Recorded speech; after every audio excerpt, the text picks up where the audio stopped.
Hello, and welcome to the Irish Memory Box, brought to you by Irish Community Services.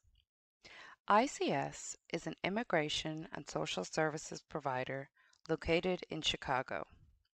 The Irish Memory Box fosters a more vibrant sense of community by connecting people of Irish heritage from different generations.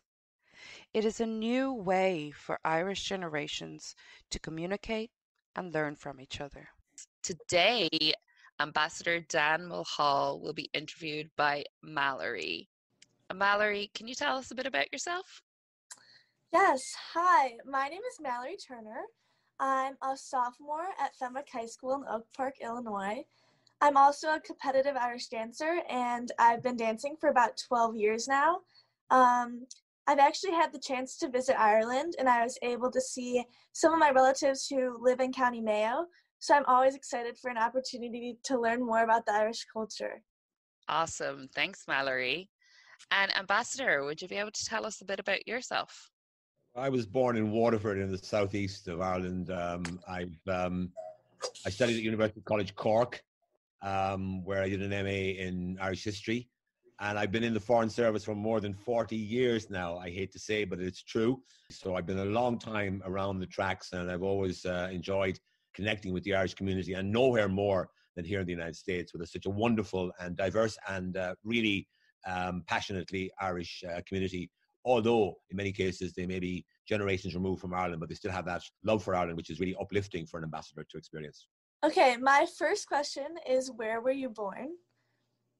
Well, I was born in Waterford City in the southeast of Ireland, and Waterford is the oldest city in Ireland. It was founded by the Vikings, believe it or not, in the year 914. So very early on. Before that, there were no cities in Ireland. Ireland was a very rural country, and there were small settlements, but no cities. So it was the first Irish city. It's a beautiful city. It's still got some old medieval walls and a lot of old buildings, and it's got some wonderful museums reflecting the long history of the city. It's not as well known as the west of Ireland, obviously, to American tourists because they tend to flock to the west of Ireland, to the Wild Atlantic Way. Waterford is part of what's called Ireland's ancient East, which is the east coast of Ireland, where there's a lot of historical and even prehistoric landmarks that people can visit. So Waterford's well worth a visit. I happen to be a free man of Waterford, so I have to fly the Waterford flag every now and then. So did you grow up there? I did, yeah. I mean, in fact, my family were very unusual in an Irish context, because remember, my parents were born in the late 20s, and in the 40s and 50s, emigration from Ireland was going at a very, very high level, not only to the United States, but primarily to Britain, where, of course, in the period after the Second World War, there was a big demand for labour, and Irish people flocked there in large numbers. And that's why there are still nearly 750,000 Irish-born people in Britain, many of whom are people who went there in the 50s and 60s. But my parents never left Waterford. They're both born in Waterford, grew up in Waterford, and were very strongly Waterford people. They were very, very proud of their Waterford heritage and so on, and never really wanted to leave. My mother spent 6 months in London, but as she said herself, I ran home out of it. And my mother was one of 8 children, and all 8 spent their lives in Waterford. So it meant that when I was growing up, I never had a cousin coming back from Britain, as most families did have, because, people came home for the summer. So you got a sense from that of immigration and the realities of immigration and so on. But in my case, all of my cousins were in Waterford. And I had no cousins, no family anywhere else in the world apart from Waterford. So it was a very tightly knit Waterford upbringing. And that's why I'm always kind of intrigued as to how I ended up as a diplomat with a kind of a global reach, if you like.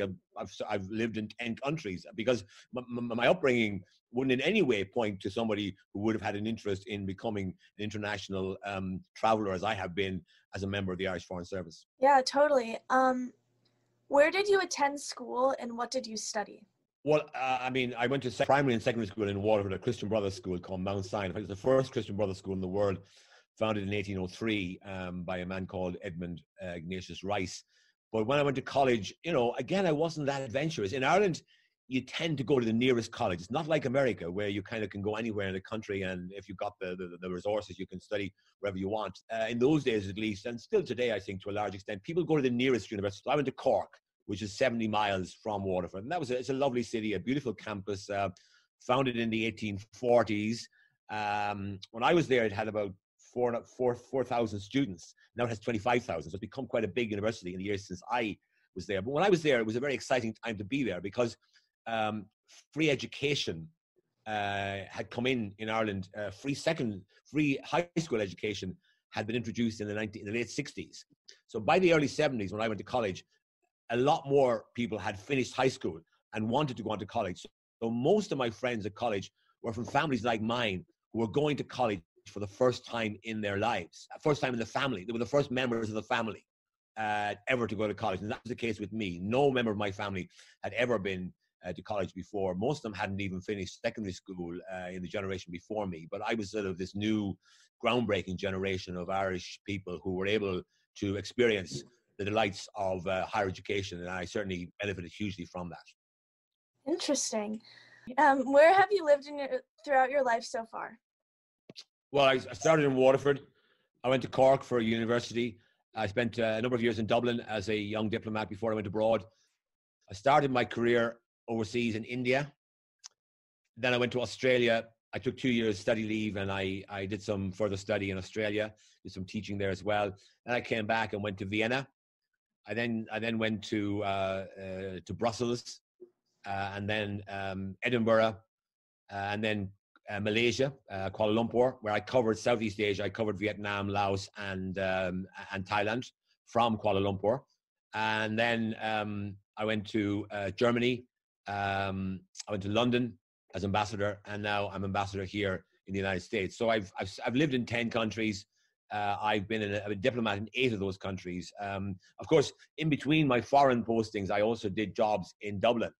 I was a member of the Irish delegation at the talks that led to the Good Friday Agreement in 1998 that brought peace and prosperity, really, to Northern Ireland. Wow, that's amazing, Ambassador. Yeah. I didn't know that.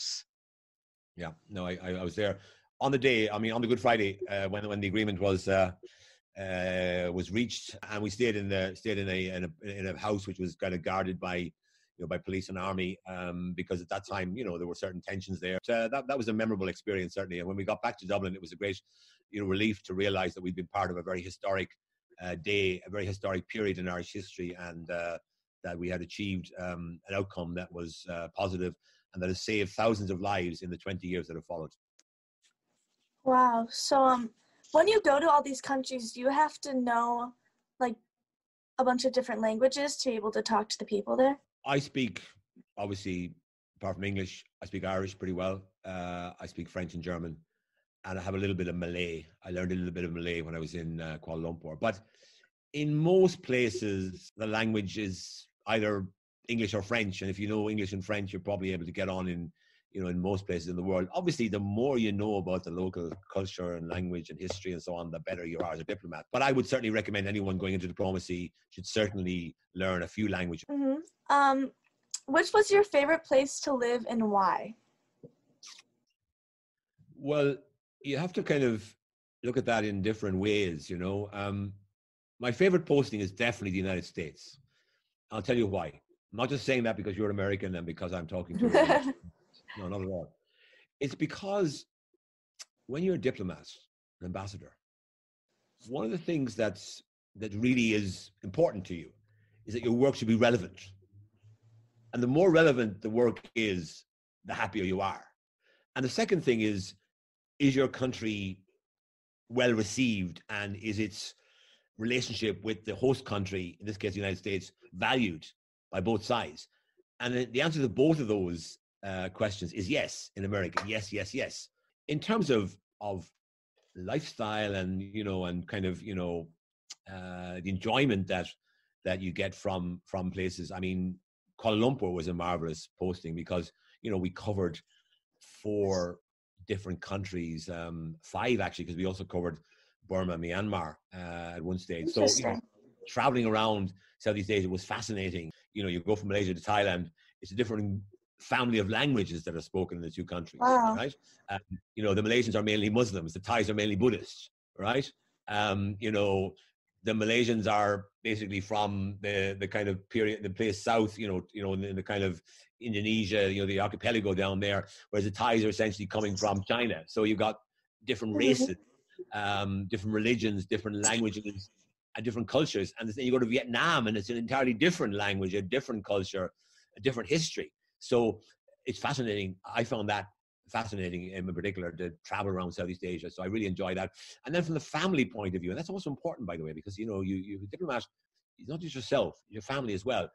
And the family really enjoyed living in Edinburgh because our children did very well at school there, went to university, and one of them is settled there, the other one's in London now. So from a family point of view, that was a memorable and very enjoyable. The most important quality you can have as a diplomat or as an international figure is curiosity. So I always go to a country thinking, I want to know more about this country. So I feel you come with a blank page to every country you're posted to. And over the 4 years, you fill in that page. Yeah, I'm sure it's so interesting to learn about all these cultures firsthand.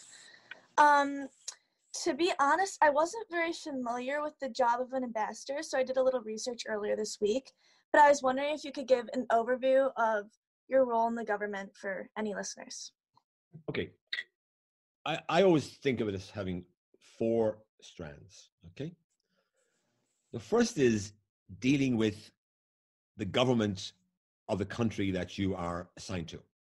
So engaging with the government, both the White House and the government departments on the one hand, and the Congress on the other. That's the first thing, political engagement.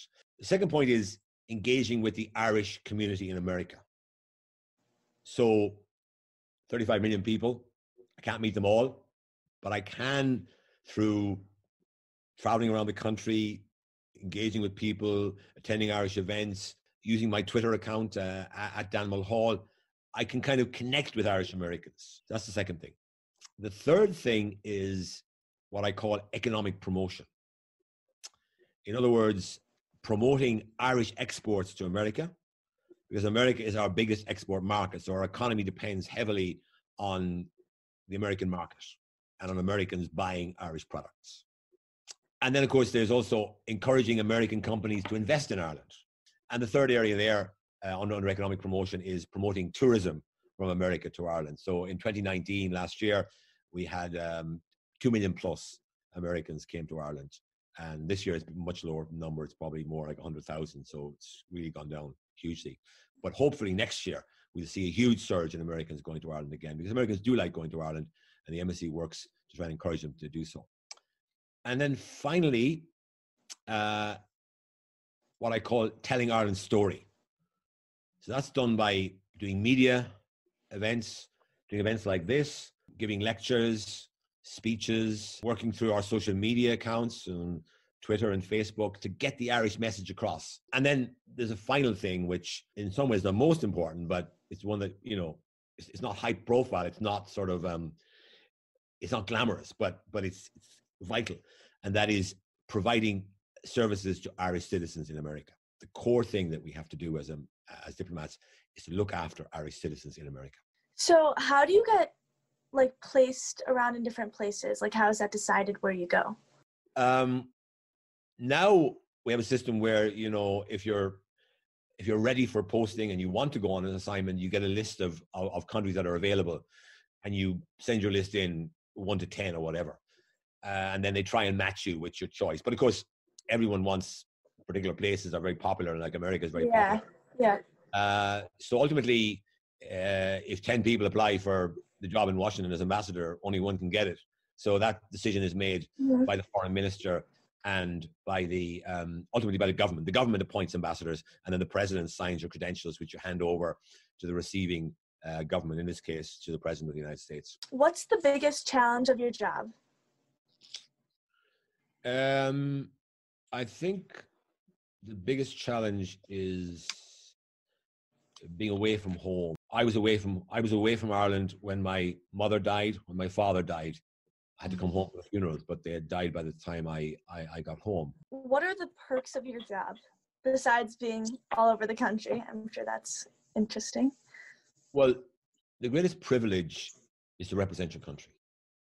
I mean, I'd love to represent my country at football or rugby or whatever, but I don't have the body for it, so I can't do that. The chance to be the representative of Ireland, that is the absolute joy of this job. That when you go abroad, you speak and you represent your country. I mentioned before that I'm an Irish dancer. Any chance you've tried Irish dance before? No, there's a program, I think it's on British television, called Strictly Come Dancing. And I always say I'm strictly come talking. I can talk. I can talk a good talk. I'm afraid I'm one of these kind of guys that I have two left feet, as my mother used to say. You know, the rhythm of dancing. I mean, of course, dancing was important, by the way, when I was growing up, because I went to a boys' school, and the two local girls' schools were invited, and our boys' school, and the boys were on one side of the room, the girls on the other, and the nuns were up in the balcony, and the brothers, with whistles. And when they blew a whistle, you had to rush across the room and grab someone to dance with you. So it was important in our formation, in our development. What traditions from other countries have you sort of adopted and found interesting? Well, actually, Thanksgiving is one that we really like. I mean, we had done it a couple of times over the years with American friends. But when we were here, our first year here, we had a great Thanksgiving. You know, we traveled to friends down in North Carolina. We've done it with friends in Virginia, friends in Great Falls near Washington. So, and we've decided that from now on, my wife and I will celebrate Thanksgiving wherever we are. As my last question, what advice would you give to any listeners who are interested in a government job similar to yours? Well, look, obviously, the first thing you have to do is get your qualifications. If you want to get in to any foreign service, I think you're going to have an honours degree, and most of our diplomats who come in now have a postgraduate degree as well. So I think you have to get your qualifications first. That's the key thing. To have other interests is important, right?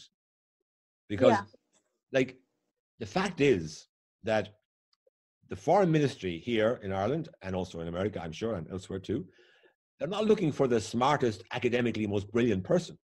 You may be that, and that's fine. But they're looking for someone who's rounded. Thank you so much. It was such an honor to talk to you. You're very, very welcome. It was an honor for me to talk to you. You're a very bright young woman, and you have a very good future ahead of you. Quite sure. Maybe even as an ambassador in the future, who knows? Thank you both for doing this with me. I wanted to ask both of you, Mallory, we'll start with you, and then we'll move on to the ambassador. If you have any New Year's resolutions to share with the listeners. Well, I really want to work on like self-motivation to go out of my comfort zone and try new things. Especially since school and everything's at home, it's kind of hard to be determined to do stuff and get stuff done. So I'm really excited to work hard next year, and hopefully it'll be better with the COVID. Awesome. Thank you, Mallory. Ambassador, anything to share with us? Well, it's not so much a resolution, it's more a hope and an expectation. So my hope for next year is that the world can return to some form of normality, and that I can spend more time with my family that I've been separated from now for 9 months, and another few months to go before we can probably get together again. And that's going to be so next year I think will be a joyous year. I hope it'll be a joyous year that, as I often say to people, normal life didn't seem so wonderful until it became impossible to live a normal life. But now, next year, normal life would seem like an absolute joy. And I want to go into next year with that thought in my mind, and really sort of savor every experience of next year that next year has to offer, because it will represent such a contrast with the lives we've lived over the last 9 months. Let's go into next year with the joy in our minds. So that brings us to the end of this episode. If you would like to capture Irish memories, please email me, grace@irishchicago.org. If you know someone with a story or two, let me know. The Irish Memory Box is yours.